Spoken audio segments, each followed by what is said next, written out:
సంబంధించి yes I'm Hindu అని ఎవరు చెప్పుకోలేనటువంటి పరిస్థితి. ఎవరైనా చెప్పుకుంటే ఎస్ నేను హిందువుని అని చెప్పుకుంటే వాళ్ళు మతోన్మాదుల కిందకి మారిపోతున్నటువంటి పరిస్థితి. దీన్ని పూర్తిగా ఇప్పుడున్నటువంటి సమాజం ఆలోచన చేయాలి. అన్య మతస్థులు yes I am Muslim, yes I am Christian అని చెప్పుకుంటే ఏం పర్వాలేదు, కానీ ఎస్ ఐఎమ్ హిందూ అని చెప్పుకుంటే మాత్రము నువ్వు ఒక మతోన్మాదిగా తయారవుతా ఉన్నావు అని చెప్పేసి.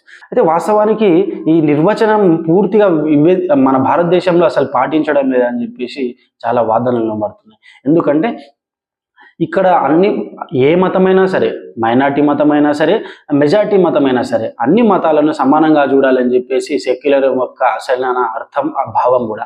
అయితే ఇక్కడికి వచ్చేసరికి మైనార్టీ మతాలకు సంబంధించినటువంటి వారికి అద్భుతమైన పథకాలు అందిస్తూ మెజార్టీ మతమైనటువంటి హిందువుల దగ్గర డబ్బులు లాక్కునేటువంటి ధోరణి ఇప్పుడున్నటువంటి ప్రభుత్వాలు చేస్తూ ఉన్నాయి. ఎలాగంటే ఎండోన్మెంట్ పేరుతోన మన హిందూ దేవాలయాల